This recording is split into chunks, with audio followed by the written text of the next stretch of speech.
Okay, you're back on. Okay. All right, puck control. This is so critical. This is the number one thing that people are not doing when they try to get good at air hockey. If you don't have supreme puck control, you should just quit. You've got to develop your puck control.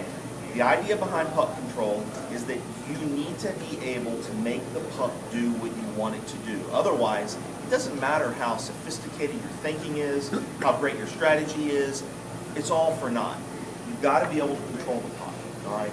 Now, what I'm going to show you is several drills to develop your puck control. In each one of these drills, if you're really serious about getting great at air hockey, each one of these drills you need to be doing at least 10 minutes per day. I've got 3 drills to show you, so that's 30 minutes of drills during the day for puck control alone, all right? The first one, the first 2 are ones I call punching bags, all right? And for folks that have ever practiced boxing, you have the little hanging boxing bag. This is a similar type of deal, all right? Now with this one, you're going to tap the puck left and right. All right, so what you're doing is you're letting the puck bounce off of both sides, then you're coming and you're moving against the puck. As it's going this way, I'm hitting it that way. As it's going this way, I'm hitting it that way. And then you just try to do that for 10 minutes, go faster and faster.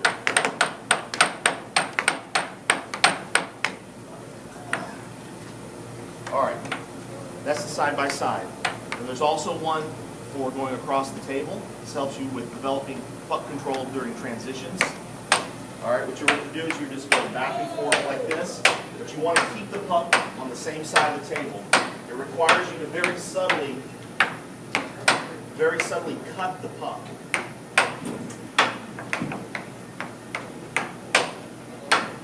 Again, with this one, you want to do this 10 minutes a day, and you want to go faster and faster. All right. The last drill for puck control is what I call the tap-tap. This one actually was based on a drift setup that Robert Hernandez does. And you basically are going to be tapping the puck back and forth, back and forth, back and forth, and you're going to switch to the other side.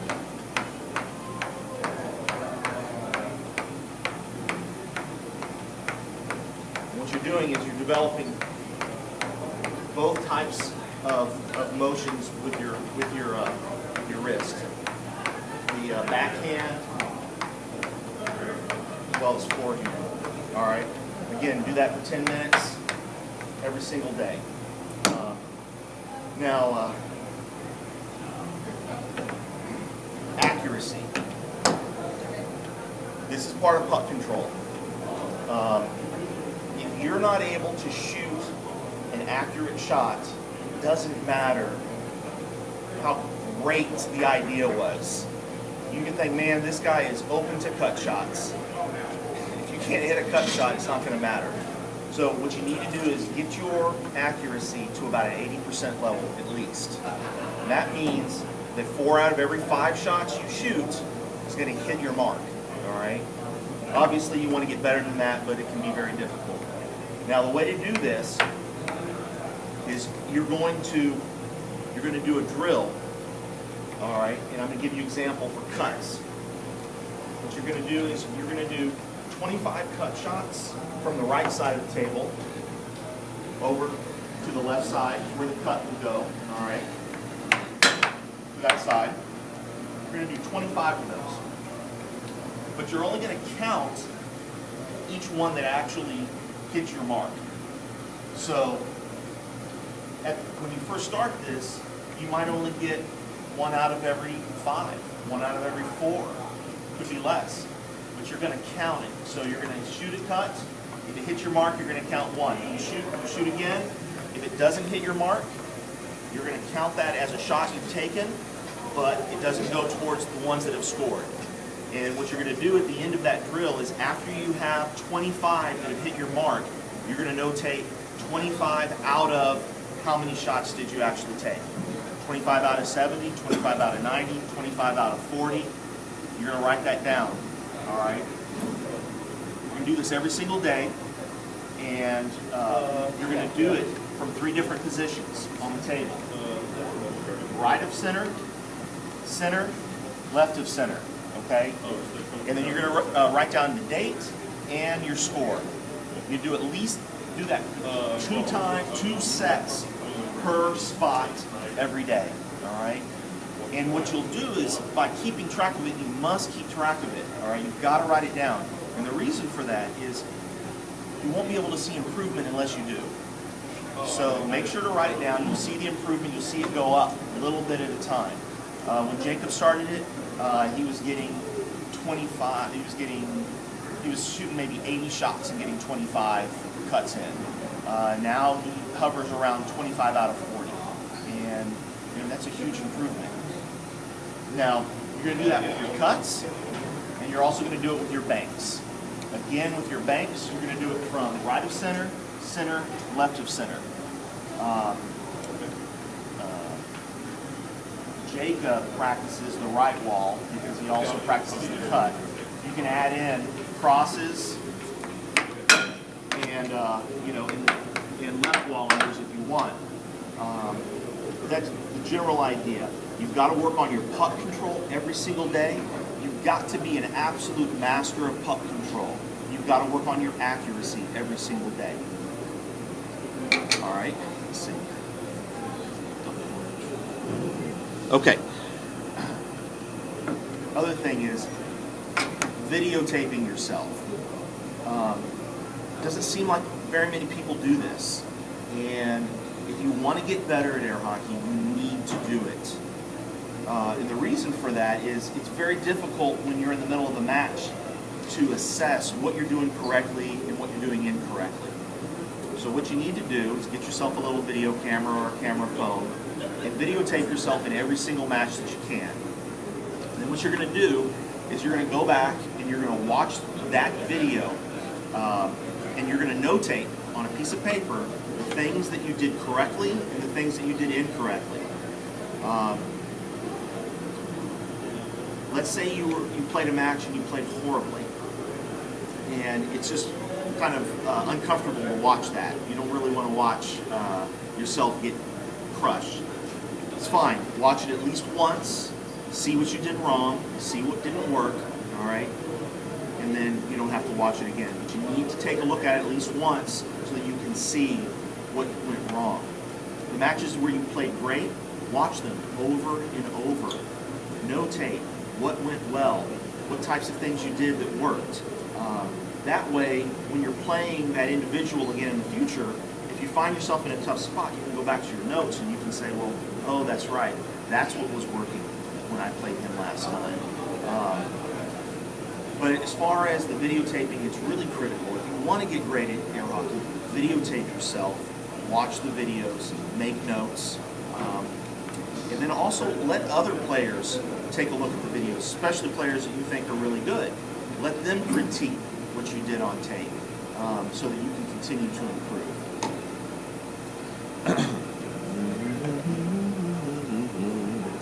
Okay, so what types of questions do you guys have? Any questions? Well, on defense, do you look at the puck, or what do you look at the puck? Okay. Couldn't hear the question. The question was what? On defense, do you look at the puck, or what do you look at? Right. It's a great question.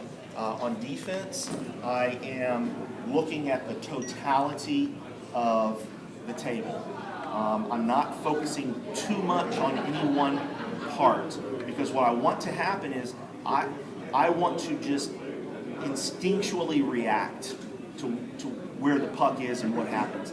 If you focus too much on one area, I think you tend to set yourself up for being caught flat-footed, caught frozen on defense. I think you need to just be kind of taking it all in. Certainly pay attention to where the puck is.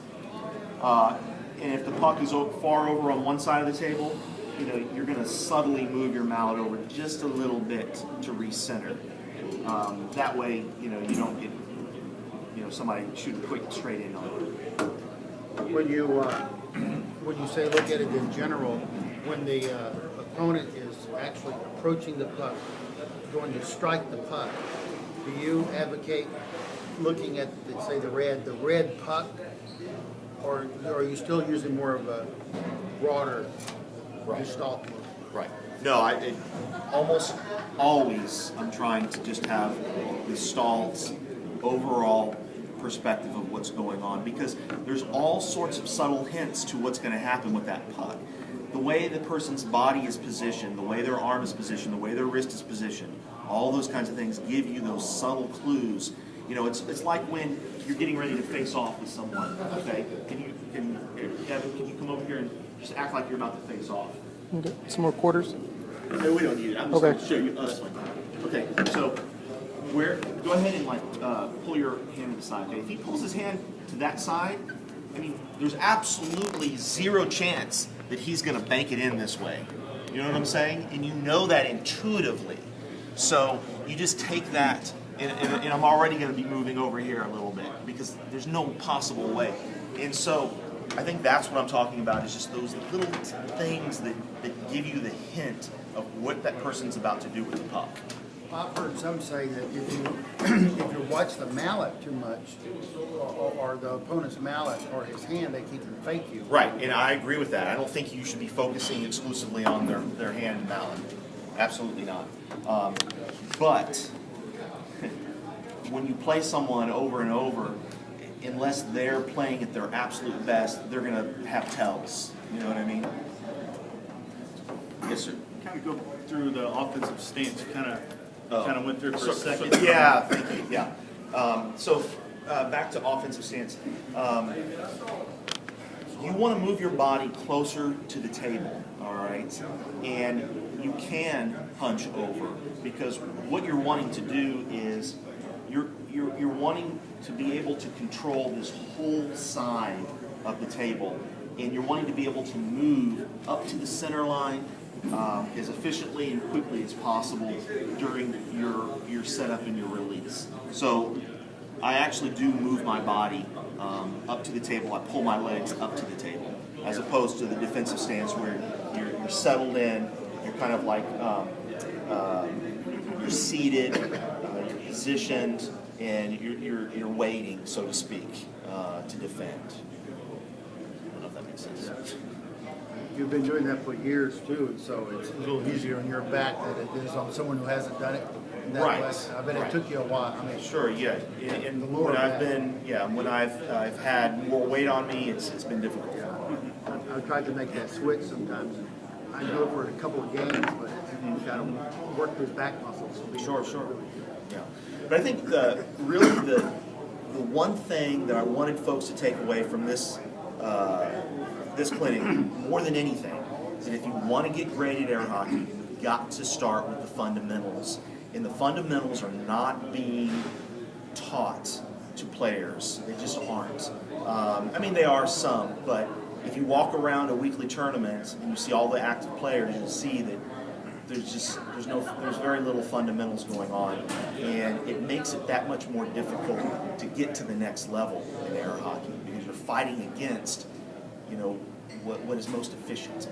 There were teacher types that were around, say, 10, 15, 20 years ago, like Jesse is a real teacher type and taught fundamentals to everybody that was interested. Bob Dubuisson also would teach fundamentals. And we kind of don't quite have that going on so much. Danny does some, but so good that you're doing it again. I have a question. When you're striking the puck, do you try to find a point on the puck, kind of like a clock face? Do you suggest that when we hit the puck, we look for a spot on the puck? Or do we just kind of hit the red puck for a straight shot or bank? How much are we focused on This is difficult. This is difficult to answer because, like you, I've been hitting the puck for so long that I'm not sure exactly if I'm looking for a specific point or if I'm just feeling it. And I would venture to say that I'm just feeling it, intuitively knowing where to hit that puck to understand where the angle, on the rail or whatever it's going to go to take it where it needs to be. I will say, though, that for most shots,